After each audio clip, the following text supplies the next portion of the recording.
You know, it's very rare that my Walmart actually gets anything on time. Like we're the kind of market where we get the sloppy seconds and thirds and runoff from all the major markets out there. Like just imagine your favorite place to be, your favorite city.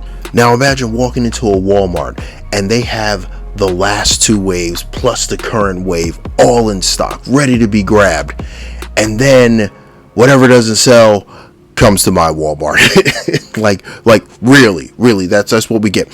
So here I was with my son. We're going to try to pick up on the scraps of the Rise of the Beast figures when we were standing there looking at the legacy figures, and he said, well, there's nothing that's really changed, Dad. What like, yeah, whatever. And he happened to look up and say, hey, what's that up there? So I saw two boxes. I grabbed one, and it was another Blitzwing. Boo. And then I was like, oh, what's this other box? I grab it, and the look on both of our faces as we lit up with joy to see it was this guy. he and I basically turned into the best running back and fullback tandem in the entire Walmart community. So if you were that dad in the aisle that was sitting there looking at the Star Wars figures, hoping to God that they actually released something worthwhile, or you were that mother whose hair was all a mess and your kids were crying and you were just doing anything to make them shut the hell up, well, I apologize for running you the hell over because I needed to get this figure to the register and pay because I wanted this one, my son wanted this one, and we have it now, baby. Woo! So let's discuss Transformers Legacy Evolution. Leader class, Armada Megatron. But before we begin, please make sure you like, share, and comment, which helps us beat this here YouTube algorithm. And also make sure to share the video and hit that subscribe button if you haven't already. And let's start the show. So first things first, let's look at the box art. It's your standard Legacy acid trip fare. I mean, what else can I say about it? But there's a couple of things about this box art that I want to point out on the actual figure that's inside. But for now, let's open up the box. And yeah, Daddy Lovey. This is a great tank mode. Oh, it looks so good. It looks so freaking show accurate. Like the minute I pulled it out of the box, I was like, whoa, first of all, it's in tank mode. That's amazing. Secondly, only one accessory, which is his tank dildo. Okay, cool, fine, great. But even still, the paint on this is really spot on and really well done. Like, it's just in the right places, and the places that it needs to be accentuated the most, they hit. Like, overall, this has like a premium feel to it. It even feels pretty hefty for a chug figure. And so you have your turret that doesn't turn completely on a 360. It stops at like a 270 basically, or like something like that.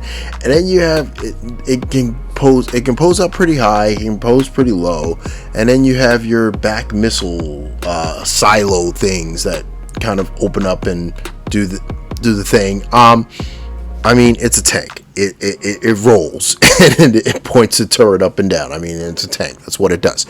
Now, after a pretty solid transformation, like pretty easily accessible transformation, you get this guy. Now, funny side note, I never really liked Armada. I never really watched Armada. I've only recently picked it up because my son likes Armada. Me, I only liked this character from Armada. I don't know what it is about this figure. He just has like that Shogun, like, you know, super sword master, like old kung fu movie look about him, meets an anime character, meets your uncle who gets a little too overserved during Thanksgiving and likes to put lampshades on his head and dance to the music from the Macy's Day Parade. That's what this guy reminds me of, and it's just it works. Everything about him, the colors work, the look works, the sizing works. It just works. it just sings to me for some reason. I don't know why, but it does. I don't get it either. Like, I'm hardcore G1 Beast Wars, but this guy, boom, does it. He just does it. And another great thing about this figure, it's just a wash in molded in detail. There's not many spots where there isn't some sort of molding that just looks great. It just flows very well. Like, every spot seems to have a little bit more of an accent, a little bit more flavor than the previous spot. It's really, really well done. Great proportions on top of that, which is very important. And the head sculpt, well, once again, back to your overserved drunk uncle, because he has that look on his face like he just realized all the family secrets he gave away during Thanksgiving while he was having a little bit too much of that Jack. I mean, the face sculpt is just blah, but the paint detail in the head, the helmet, the paint detail in his little side Shogun helmet column things, like it just works. It just does. It really does. Another thing that works is this figure actually has gimmicks. Like, he can actually have the crazy wild back turret thing that he always had coming from his underarm pit. Like, you can actually relive this classic pose from the random site that I found on the internet. But yeah, it once again works really, really well. But what doesn't work really well is the fact that his arms are so freaking hollow. Okay. $55 I paid for this thing. $55. Okay, cool.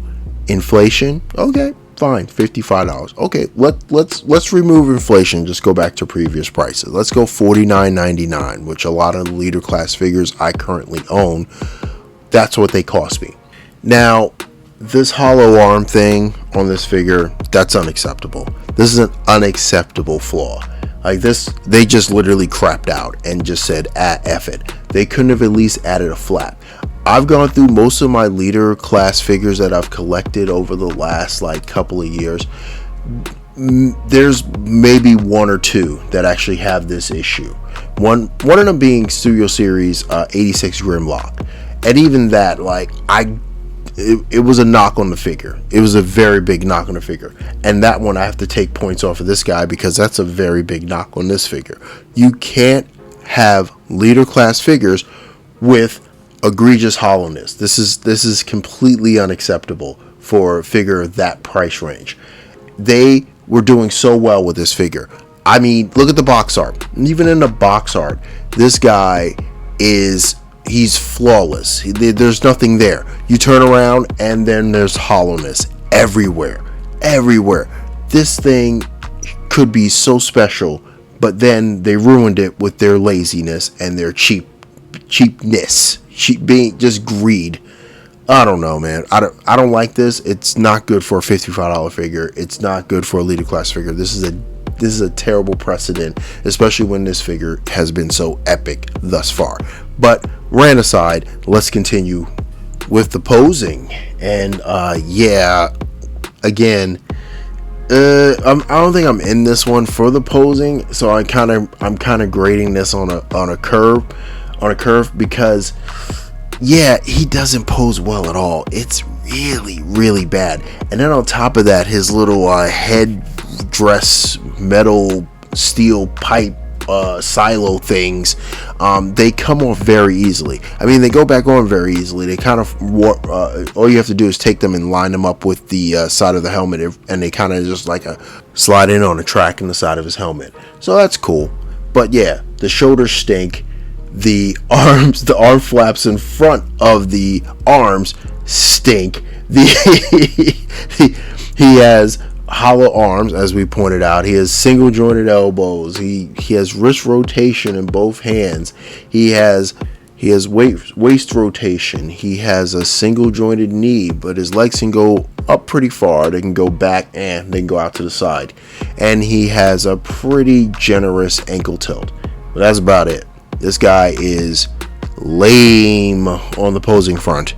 But once again, the gimmicks hold strong, because you can actually rotate the top of the tank around and give him the Minicon Super Gundam gun mode. I mean, listen, this thing is just sex. Like this mode is just amazing. It's like, he has the classic lineup, the I'm about to shoot a load out on some unsuspecting girlbot's face, and my personal favorite, dangerous necktie. But so size comparison. Here he is with our last review, the Legacy Beast Wars Inferno. Here he is with Kingdom Galvatron, and here he is with Dinobot Sludge. So, final thoughts. Yeah, this thing is overachieving and underwhelming at the exact same time. I don't understand it. It's like they literally have so much going for this figure, and for every positive, I can find an equal negative. Like this, it's just it has so much going on, and then immediately pulls it away. I don't get where they were going with this. I don't understand the choices that they made. I was like, were they more concerned about the gimmicks than they were about the actual figure itself? Because gimmicks wise, they got this down. Like, I can't complain about that. I can't complain about the heft of the figure. What I can complain about, the hollow arms, the posing is just rough. I mean, I have contradicting feelings about this figure. It's very well done and poorly done at the same exact time. I don't get it. This thing is an enigma of a figure. I love it and I dislike it at the same exact time. Don't hate it, but I dislike it. So, I mean, honestly, when I got it out the box, I was thinking this could be a top 10 figure of the year. Now I'm just like, maybe it's top 12. Like, I don't know if this could be considered top 10. It's really it's done well and done poorly. So that's all I can really say. But yeah, let me know what you think in the comments. Let me know what you do. You love this figure? Do you have this figure? Are you waiting for this figure? Do you even care about Armada? Let me know. Let's chop it up and hash it out in the comments. Also, make sure to check out the community tab. I'll post a link to that in the description. That's where I post any pre-orders, deals, and any restocks that I come across on the World Wide Web. Also linked in the description is my Amazon affiliate link. It's pretty awesome, pretty simple. All you have to do is click on the link, go on Amazon, and buy away. And Amazon will pay me a small commission for anything you purchase. It's a great way to support the channel, and it doesn't cost you anything extra. And if you've done it before, I appreciate it. If you're going to do it again, much appreciated as well. But yeah, with that, be safe, be good. And it's the Drunken Prime cracking open another beer and signing off.